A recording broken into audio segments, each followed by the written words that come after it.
2010년에 일어났던 일입니다. 일본 해경이 센카쿠 열도 인근에서 중국어선 한 척을 납포했어요.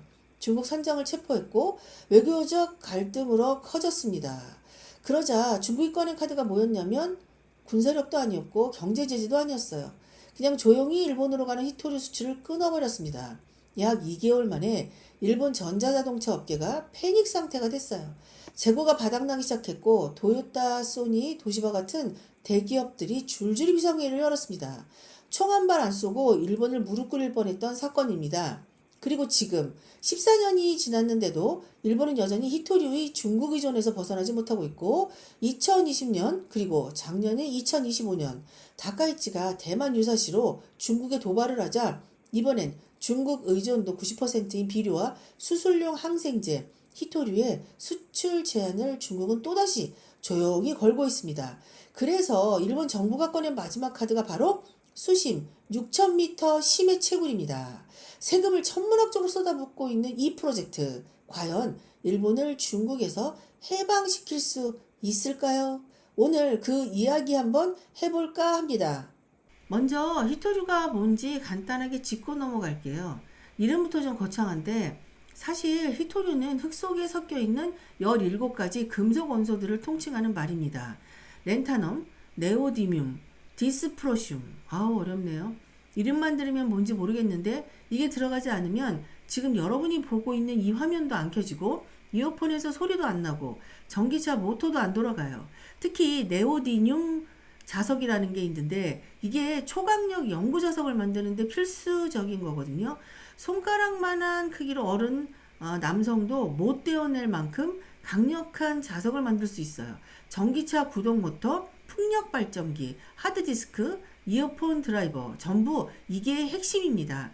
그리고 이 히토류의 60%가 중국 땅에서 캐지고 정제 가공은 전 세계의 85에서 90%를 중국이 독점하고 있어요. 캐는 것도 중국, 가공하는 것도 중국. 사실상 공급망 정체를 중국이 쥐고 있는 겁니다. 이걸 중국이 언제든 잠궈버릴 수 있는 게 2010년의 현실로 드러난 거고요. 자, 여기서 핵심 질문 하나 해볼게요. 왜 다른 나라들이 히토류를 캐려고 해도 중국이랑 가격 경쟁이 안 될까요? 단순히 중국 인건비가 싸서? 그것만이라면 동남아나 아프리카에서 캐도 되잖아요? 근데 현실은 그렇지 않거든요. 진짜 이유는 좀 불편한 얘기예요. 히토류를 흙덩어리에서 뽑아내서 산업용 소재로 정제하는 과정에서는 엄청난 양의 화학 약품이 들어갑니다. 황산, 염산을 대량으로 쓰고 그 과정에서 독성 폐수가 나오고 심지어 방사성 물질인 토륨이 폐기물로 나와요. 히토류 강석 특성상 방사성 원소까지 같이 섞여 나오거든요. 이걸 제대로 처리하려면 폐수 정화시설, 방사성 폐기물 격리시설, 수질오염 모니터링, 돈이 엄청나게 들어가겠죠?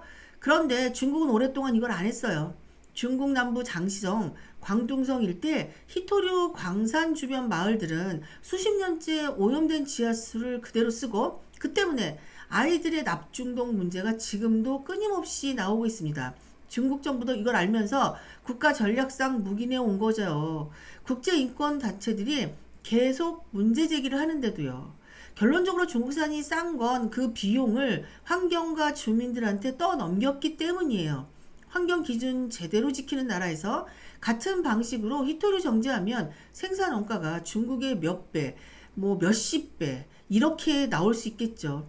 가격 경쟁 자체가 성립을 안 하는 거죠. 실제로 미국도 1960년에서 80년대에 세계 최대 히토류 생산국이었습니다.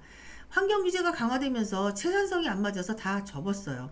지금 미국 내 유일한 히토류 광산인 마운틴 패스도 채굴은 하는데 정제 처리는 중국에서 하고 있다고 합니다. 이 아이러니가 현실이에요. 다시 일본 얘기로 돌아오면 2010년 충격 이후 일본 정부는 계속 중국 공급망을 찾고 있었어요. 호주 히토류 기업 라이너스에 수백억엔 투자해서 지분도 확보하고 카자흐스탄이랑 캐나다에서 조달처를 넓히려 했습니다. 근데 이것도 결국은 다른 나라의 수입이잖아요. 그러니까 여전히 외부 의존인 건 마찬가지죠. 그래서 일본이 찾아낸 게 바로 자기 땅 밑이에요. 정확히는 일본 바다 밑 오가사라와 제도, 즉 도쿄에서 남쪽으로 1800km 내려가면 나오는 일본 영해안에 수심 5,500에서 6,000m 해저에 어마어마한 양의 히토류 니토, 즉 히토류 진흙이 매장되어 있다는 겁니다. 2018년에 도쿄대 연구팀이 네이처 지오사이언스에 발표한 논문에서 이 일대 매장량이 전 세계 수요를 수백 년치 감당할 수 있는 규모라고 추산했어요. 뭐 엄청나죠. 그래서 일본 정부는 조크맥, 석유, 천연가스, 금속, 광물 자원 기구와 함께 실제 시험 채굴에 들어가고 있습니다. 특수 선박을 보내 해저까지 긴 파이프를 내려서 진흙을 흡입해 올리는 방식이에요. 근데 여기서 현실적인 문제들이 있습니다. 6,000m면 수압이 600기압이에요. 인간이 견뎌낼 수 있는 한계의 수백 배입니다. 그 압력 속에서 작동하는 장비를 만들고 유지하는 비용이 얼마인지, 그리고 그 깊이까지 파이프를 내려서 진흙을 끌어올리는 에너지 비용이 얼마인지 생각해보면 육지에서 굴착기로 캐는 중국이랑 가격 경쟁을 한다는 게 현실적으로 말이 되는 이야기냐는 거예요.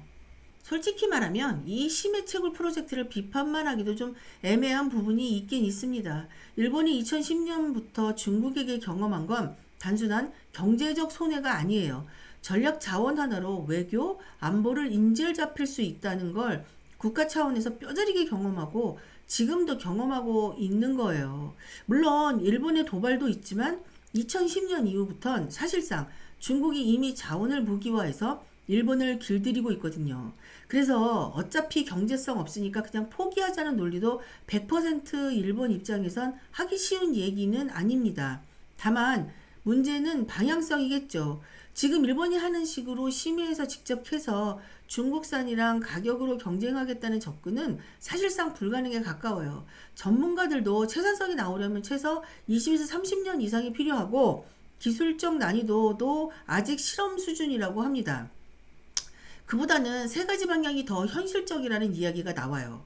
첫째, 대체 소재 개발. 히토류를 덜 써도 되는 모터 기술 또는 아예 히토류 없는 자석 기술 개발에 투자하는 거예요. 일본 기업들 일부는 이미 이 방향으로 가고 있고요. 둘째, 히토류 재활용 기술. 폐 배터리, 폐 전자기기에서 히토류를 뽑아내는 도시광산 기술이에요. 일본은 이미 이 분야에서 세계적인 수준이기도 하고 이걸 더 강화하면 채굴 의존도를 낮출 수 있겠죠. 셋째, 동맹국가의 공급망 분산. 미국, 호주, 캐나다랑 협력해서 중국 외 조달처를 체계적으로 구축하는 거예요. 가격이 좀 비싸더라도 안보 프리미엄으로 감수하는 구조를 만든다는 건데 미국이 IRA, 인플레이션 감축법으로 이미 이 방향으로 판을 깔고 있지 않겠습니까? 결국 이 문제의 본질은 하나입니다. 현대 경제에서 싸다와 안전하다는 동시에 달성하기 극도로 어렵다는 거예요. 중국산 히토류가 싼 건 그 비용을 환경 파괴와 지역 주민의 피해로 외주화했기 때문입니다. 그 구조에 맞서 가격으로 경쟁하려면 우리도 같은 짓을 해야 하는데 그건 못하잖아요. 일본의 심해 채굴이 결국 어떻게 될지는 10년 후에는 알 수 있을 거예요. 기술이 예상보다 빨리 발전할 수도 있고 아니면 조용히 축소될 수도 있어요. 근데 한 가지 확실한 거는 히토류를 둘러싼 이 싸움은 단순한 광물 가격 경쟁이 아니라 누가 21세기 기술 경제의 상류를 장악하느냐는 싸움입니다. 그리고 그 싸움에서 지금 한국도 일본도 아직 명확한 답을 못 찾고 있는 게 현실입니다. 지금까지 시청해 주셔서 감사합니다.